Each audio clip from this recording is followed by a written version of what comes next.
Greetings, and thank you for being with us for this special Elliott Society event, a time to celebrate our Danforth Tribute gifts and the Changemakers who have made these gifts possible. As many of you are aware, our late and beloved Chancellor Emeritus Bill Danforth had a deep passion for students. He made a point to get to know them personally and prioritize student success. Our guests this evening have built on Bill's legacy and passion for students through their generosity and philanthropic support. In particular, they have honored Dr. Danforth by supporting the Danforth Scholars Program and its remarkable undergraduates, some of whom we will hear from tonight.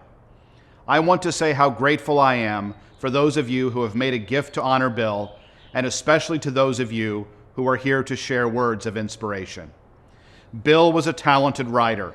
In fact, I myself have reread many of his letters and speeches this past year as I've reflected on his life, and as I aspire to emulate many of his leadership traits and commitments in my own role as Washington University's 15th Chancellor.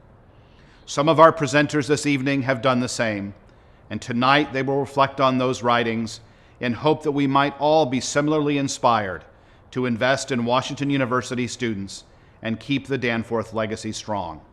For as Bill once said, what we give away always outlasts what we keep. Thank you again for joining us for this significant moment. I now turn to Trustee Andy Bursky, co-chair of the Danforth Tribute Initiative.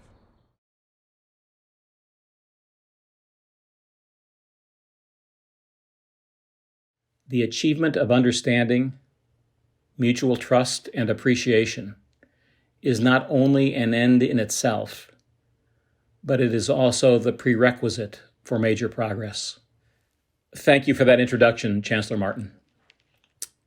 As someone who was deeply influenced by Chancellor Emeritus Danforth, it's my privilege to reflect on his legacy as both a friend of more than 45 years and as a proud alum of Washington University.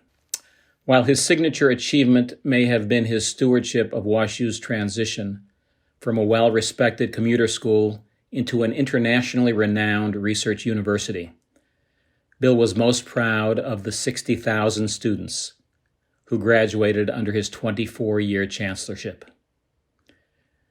Dr. Danforth had been inaugurated as WashU's 13th chancellor in 1971, and by the time my future wife, Jane, and I arrived 3 years later, he had already won over the students with his quiet leadership, his gentle manner, and his kindness.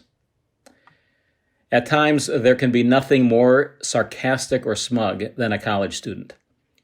Yet even for the most cynical, there was no mistaking that the chancellor loved WashU students. Wonderful examples of that mutual affection were the beloved bedtime story evenings, when students would gather on the South 40 to hear these stories retold by their favorite chancellor, Chandan, or Uncle Bill, as he was warmly called. Indeed, a hallmark of Dr. Danforth's tenure as chancellor and afterward was not just how much he loved WashU students, but how much we loved him. I was most fortunate to have a very special relationship with this very special man. First as a student and later as an alumnus, I was attracted to his respectful and gentle nature, his humble personality, and his deep investment in our development as future leaders. As an undergrad, I had the privilege of serving as student union president, and throughout my tenure, my mentor, advisor, and confidant was Chancellor Danforth. I remember how a major crisis had overwhelmed the first months of my administration, and it was culminating in a meeting among warring student factions. In advance of the meeting, I was deeply concerned, and I shared my concerns with Bill. Honestly, I don't remember what comforting advice he provided, but I vividly recall him showing up at the back of the conference room just as the meeting began. He wasn't there to speak, but knowing how unsettled I was, this enormously busy man decided it was worth 2 hours of his evening simply to stand in the back of the room, quietly, to lend moral support to his young friend. Please allow me to introduce Bob Virgil, Trustee Emeritus and Dean Emeritus of the Olin Business School, and the co-chair of the Danforth Tribute Initiative.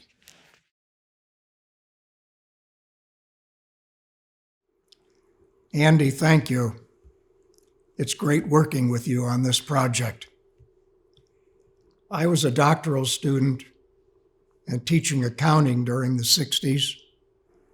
The campus unrest was very real. Students and the administration often did not see eye to eye. Town and gown relations with alumni were frayed. All of that came to an end when Bill became chancellor in 1971. He never looked backwards. He set his sights on Washington University becoming one of America's great research universities. That was his North Star. And 25 years later, it was reached. One of the many living legacies of Ibby and Bill are the students who I'm going to interview.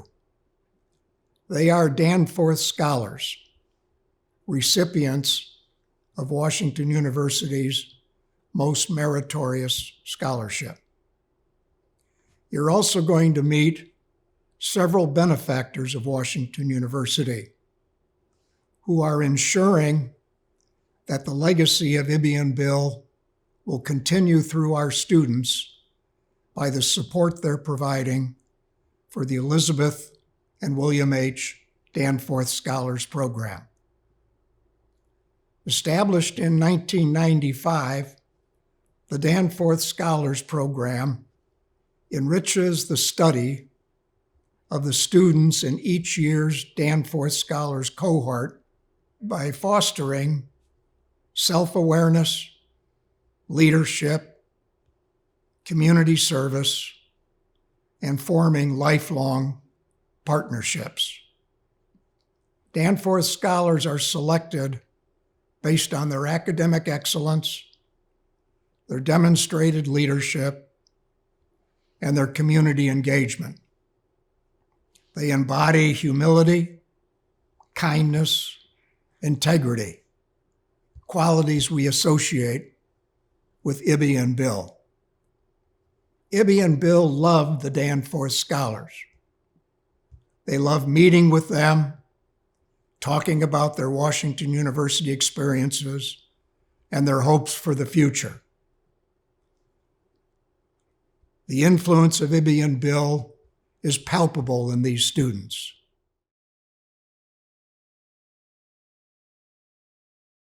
It is an honor and a privilege to be part of that great human chain that passes understanding from one generation to the next. I find that so inspiring because it's visionary. I listen to that or look at those words and recognize that we have a responsibility to take what we know and what we've come to understand and pass it along, pass it to those that follow, pass it to those that we're working with.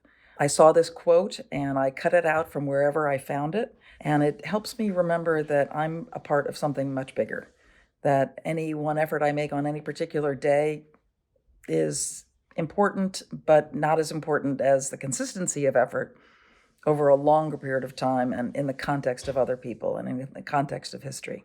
Beyond the quote, what has inspired me to become a change maker at Washington University was my love and devotion to the institution, my love and devotion to St. Louis, and how inspired I've been by Bill and Ibby Danforth. I believe in the institution that is Washington University. I believe in education. I believe in investing in the future, and the way that we do that is by investing in our youth. Danforth scholars are some of the very brightest students in our country, maybe in the world, and I think it's really important to give them the freedom to pursue their curiosity, their joy, their passion, and have a little less concern about how to buy textbooks or how to, get the next meal. It's about supporting them in all the ways that are possible so that they can go ahead and find their own future. And embedded in that is our future, my future.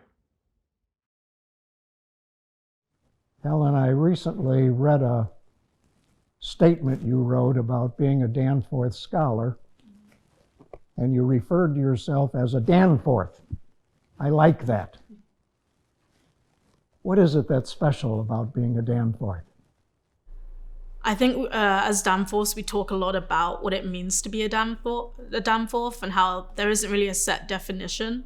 And I think that's one of the things that makes it special. You're kind of brought into this community of people who have completely different interests, completely different backgrounds, but kind of connecting everyone is this shared passion for helping others. Like, that's the motto. And I think it's just this idea that you learn more about what you want to do in the world, but you also get to learn from all these different people that are kind of looking at making a positive impact in others' lives in so many different ways.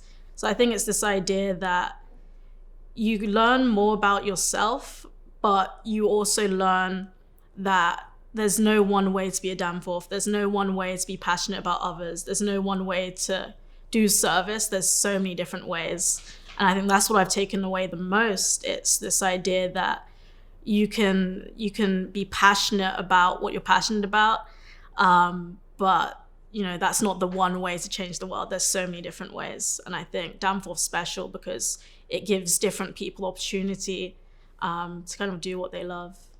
Helen, you've had a lot of international experience. Mm-hmm. Is it important for your classmates to experience other countries and other cultures? Mm-hmm. I think it's really important to experience other countries and cultures. One of the best pieces of advice I got about college was actually on the plane ride over to St. Louis my freshman year from a complete stranger who was American. And he said to me, don't try and make your new home just like your old home. And that really stuck with me because I think it's easy or more comfortable to seek out people that are familiar to you or similar to you. But I think real growth comes from seeking out and nurturing relationships with people who have had completely different life experiences. And college is a great environment to do this because everyone's in close proximity with each other, but everyone's completely different. So I think meeting people with different perspectives and backgrounds that maybe you'd have had experience with in your own hometown is a great way to broaden your worldview, but also reflect on and challenge your ideas of what's normal, what's natural, what's right. And college is a great time to start asking these questions of how do I know what I know? What do I believe and why? And so I think meeting someone who's grown up in a completely different environment really pushes you to start asking those questions. You've thought a lot about the Danforth tradition. What about the tradition most resonates with you? I think coming into college, it can be easy to have this, I need to fend for myself mindset or to feel like that. But I think coming in as a Danforth scholar as part of like a big program, you're immediately, this sounds cheesy, but you're immediately part of something bigger than yourself. And so when I think about or I hear the Danforth legacy, that's what I think about. It's this idea that you should want to be your truest and best self, but you should also want that for other people. And you should want to help others become their truest and best selves. And so to me, the Danforth legacy and what I connect to most is that it's not about one act of kindness or kind of waiting around for an applause when you do something nice. It's about continuing to show up for others. And it's about being supported on your personal or professional journey to success, however you end up defining that. But then it's also about paying it forward. So when I think about Danforth traditions, I think of this idea that you shouldn't rest on your laurels. You should seek out and kind of think about the ways that you can always be helping others. Suppose you had an opportunity to have a cup of coffee with Dr. Danforth at the Danforth University Center, the Duck. What would you want to say to him? I was thinking a lot about this question because I got to meet Dr. Danforth my freshman year. And I was talking to my roommate about this because I feel like I'm a very different person than I was freshman year. I hope I am. So I feel like I would say different things, but then similar things too. I think I'd want to tell him that his life and also his legacy of kind of integrity, humility, hard work, kind of what he's known for. It gave me two gifts, and I think for one, it's the financial scholarship that made me being here possible, made me able to afford my WashU education. But it's also this community of people, like the most ambitious, the most kind leaders who have made me thrive here more than just being able to be here. And so I'd want to thank him and tell him that, I owe so much of my present, but also my future to him and to those that he inspired with his commitment to virtue and service. And from what I've been told about Dr. Danforth, he didn't focus on applause or adulation. So I don't think he's looking for that if we spoke, but I would just want him to know that I don't take carrying this Danforth Scholar's name lightly. I know that it comes with this legacy of pursuing excellence for yourself and for others. And so most of all, I think I would just want him to know that he's inspired me and so many others to seek out and nurture opportunities to help others. And I think that's the coolest thing about all of this. He doesn't need to physically meet someone to have had a positive impact on their life. There's this ripple effect. So I think that's just what I would want to say. Self-motivation and self-reliance remain key to success. Dr. Danforth completely changed the university, but I think he's had that effect on St. Louis as well. I think the way maybe Dr. Danforth felt about my grandfather is how my father felt about Dr. Danforth. It's amazing how much he and my grandfather thought alike. So in preparation for this, I went back and he had given a commencement address back in 1962. In his typical fashion, he's talking about a lot of ethereal scientific stuff for about 7 pages. But then at the very end, he wraps it up by saying, we need to invest in our education because our institutions and our education is the foundation of our future. It really gave me insight into how dedicated he was to Washington University, because he makes a point of saying that new universities are not likely to come along, so we have to invest in the ones that we have and make them as good as they can be, because the future of mankind basically relies on the students that come from them. So I think he and Dr. Danforth thought a lot alike. Dr. Danforth always struck me as somebody who was very patient because of all the times I saw him, publicly speaking or even just, in a room with a few people. He was just so patient, always listened very carefully to whoever was speaking to him, gave that person his full attention, and then was very thoughtful in his response. He really was dedicated to the students. He thought Washington University's greatest asset was its students. There'd be no better way to thank him and recognize him than supporting students. The scholarship will be named Carve Your Own Destiny Danforth Scholarship. It's a name that was inspired by a sculpture that my grandfather loved. It's a sculpture of a man literally carving himself out of a block of stone. And my grandfather talks about it representing that man truly has his ability to carve his own destiny, to create his own life, to create his own self through his drive and reliance and motivation. I want the students who come to Washington University on this scholarship and all scholarships to realize that this is such a gift and an opportunity for them, that they will leave Washington University with a degree that gives them such an advantage over almost anybody else, that they can become whatever they want to be if they put the work and dedication into doing it. Again, they've been given this gift and this opportunity to become whatever they want to be. And so therefore, I would hope that they would take that going forward and think about how they can repay this gift And that's what I hope all the students coming out of Washington University understand and realize and strive for. You've been a Danforth Scholar now for 3 years. What has it taught you? I think Danforth has put me in a lot of situations where I needed to be a leader. And from being and acting as a leader in these roles, it's kind of ingrained into who I am as a person, and it's become part of my everyday mannerisms. Something I've also learned, and especially during my first year in Danforth, was that you become similar to the people that you're with. And so when you're in this group of Danforth scholars, I would say their best actions and mannerisms and characteristics are then reflected back onto who I am as a person. And so I think I've gotten the best of the Danforth scholars and like the personalities and qualities that I find really attractive in my friends from Danforth. I feel are reflected back onto me.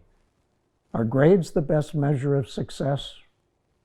Are there other things that should be measured and that also measure your success as a student? Yeah, it's a great question. I would say that grades are the most important measure of objective success, but I think there are a lot of ways to measure subjective success that far outlast perhaps a numerical value assigned to your grade point average and objective successes in school. I would say some of these subjective successes are, in my instance, developing a portfolio and seeing my growth over time as I progress through studios. When I look back on some of the assignments I completed my first year in college, I'm very proud of that work, but it's awesome to see how I've grown as a person despite like maybe another numerical value assigned to that. I think another subjective success that I've noticed is hearing feedback from other people in a way that I've impacted them or how I've made them feel. Something that Jeffrey Matthew has told me that has stuck with me is that people oftentimes forget the things that you said to them, but they will never forget the way that you made them feel. And so I think oftentimes your subjective success in impacting the people around you will far outlive maybe your grade point average or some of the other things you said. I hear the quote, grades do not determine your worth, a lot. And I know it's a little bit overused, but I will agree with the sentiment. I hope that my value as a person wouldn't be placed on a numerical scale. And so I hope that my growth in college and my learning in college would be more determined by my subjective successes in college. Dr. Danforth, over the years, wrote and spoke, and he made or wrote many statements that live on. And I wanted to ask you about one that he's well known for. He said, "What we give always outlasts what we keep." What does that mean to you? I would say I've learned the most about giving away and compassion and generosity from my mother and my grandmother. I think both of them have taught me that generosity and giving away is both an act of compassion and self-care. And so I think what you learn about yourself and what you're able to do for others will always outlive maybe some kind of material advantage that you might have by keeping something. I think part of this quote is recognizing privilege in certain circumstances. I think it's important to know that sometimes not everyone can give away, and that's your cue to then give away and help others so that you can support them to the point where then they're able to do the same thing towards others. And in that way, I think anyone, and especially Dr. Danforth, has created a legacy or can create a legacy that is influential and inspiring to others, much more so than keeping things to yourself and that the advantage that you might have of not giving away something. It is our job to attract young people of high potential and to give them the best possible education for the roles they will play. To me, one of the key characteristics of Bill Danforth was his spirit of humility. It's hard for people as successful as Bill Danforth had become to cultivate that quality, and he seemed to embody it. Carol, we do a pretty good job of attracting young people of high potential, and that's largely because of the work of Bill Danforth himself. In his 24 years as chancellor, he took Washington University from a regional streetcar college, which it was when I began in 1949, to a world-renowned university of distinction. We have good material from the get-go at Washington University.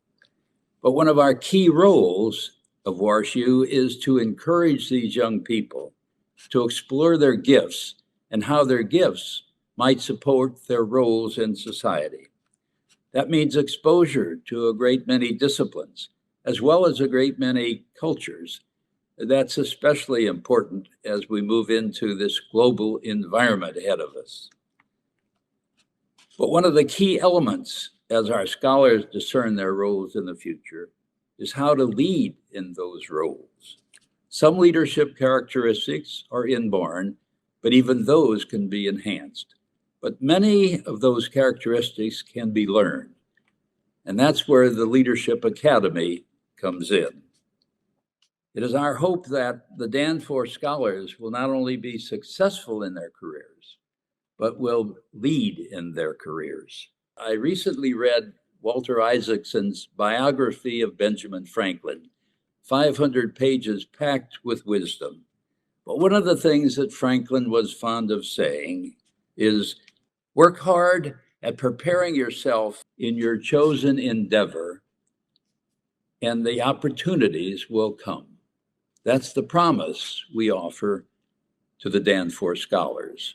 They're going to learn so much just mingling with other bright Danforth fellows, and they will get more clarity as they move on in their career about what others are saying, and it will be helpful to them. There's another quote that I found last night from a gentleman called John Sklar that said, "The future is not someplace we are going, but what we are creating. The paths are not to be found, but made. And the activity of making them changes both the maker and the destination." I thought our scholarship is going to help them create that special future for them. Personally, I think he was one of the most authentic people. When you spoke to Bill, you thought you were the only one if there were hundreds of people in the room. He spoke directly to you. He always had a twinkle in his eye and listened carefully, and then sometimes would say something, other times would put his hand over on your arm and nod. But he was so sincere. He was just a wonderful friend, so free of any pretense. Emily, you've recently had quite an honor come your way. Chancellor Martin has asked you to serve on his newly appointed Strategic Planning Committee. I congratulate you for that. Thank you so much. I'm really excited to serve. You'll bring the student perspective to that committee. What do you hope to do in that regard? I think one of the really fantastic things about WashU is that there are so many different student perspectives, and every student brings their own backgrounds and talents and interests and passions to their time here at WashU. And so what I hope to do with the Strategic Planning Committee is to help blend all of the memories of conversations that I have with students and with my peers, and everything that I've learned from them, and the ways that I've grown as a student and just a human being by interacting with all of my friends and peers, to help bring a holistic student perspective to the Strategic Planning Committee. If you've been selected for this, Emily, you must have served in different leadership positions on campus. Tell us a little bit about those and also tell us how you define leadership. Definitely.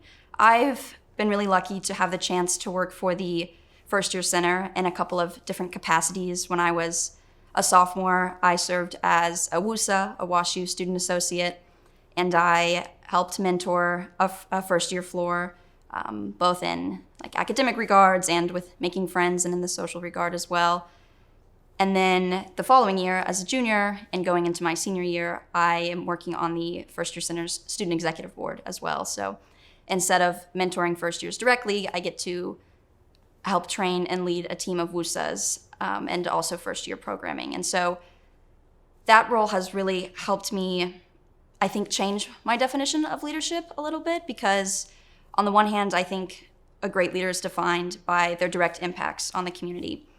But on the other hand, I think a hallmark of great leadership is inspiring your team around you to continue a legacy of leadership long after you're gone, because all of us have a limited time here at WashU or in any career. But if we can inspire our team around us, the impacts of our leadership will last far beyond our time here. Now, I want to ask you for 3 words.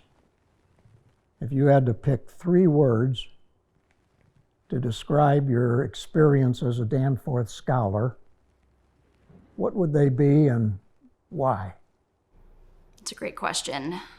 I think I would have to go with inspiration, growth, and gratitude. And they're all kind of related to each other. I would pick inspiration because I've learned so much from my fellow Danforth scholars, both in the cohort for my graduating class, but also in the cohorts above and below.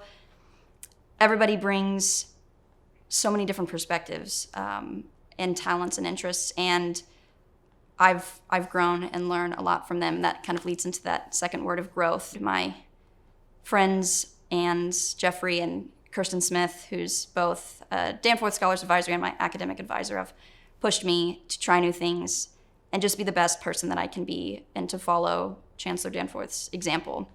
And so gratitude, I think, is a great word for my experience so far. As I've been inspired by all of my fellow Danforth scholars, I've seen myself grow in my own interests, my own passions, and also the kind of leader and person that I want to be, both during my time here at WashU and beyond. And I'm forever grateful for that, which leads into my third word of gratitude. How will having been a Danforth scholar affect you professionally and personally after you graduate and you go to the next phase in your career? I think those two aspects of my life, the personal and professional aspect, have been equally impacted by the Danforth program. And in many ways, they've been impacted in similar ways. The mentorship that I've received from Jeffrey Matthews and Kirsten Smith and this program has encouraged me to take risks professionally and apply for positions both at WashU and hopefully beyond that I maybe wouldn't have had the confidence to apply for before. And then I also think that in terms of the professional and personal side, the connections within the community that I've made are just immeasurable, the impact that it will have on my life beyond WashU. I've made so many friends who call places all around the world home. I have a friend who's from London. I have a friend who's from Los Angeles. I have friends who are from Mississippi, New York. So no matter where I end up, I know that I have places I can call home all over the world because of the connections that I've made. And obviously that's a big personal impact, but also professionally, wherever I want to end up.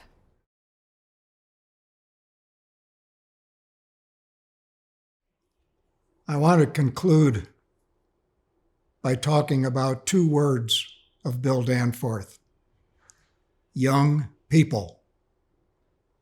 Bill had a special connection with the students. He called them the young people. They in turn called him their Chan Dan. Bill devoted a good part of his life to the quality of the education of the Washington University students and the quality of the Washington University experience. He was their advocate, their steward, their cheerleader, their advisor, and their exemplar. I'd like to tell a story. This was the last time I talked with Bill, and it exemplifies, I think, his lifelong bond with the students, the young people. Early last March, at the urging of our children, Jerry and I retreated to the isolation of our home in the Upper Peninsula of Michigan. My birthday was August 26th, and a couple of days before,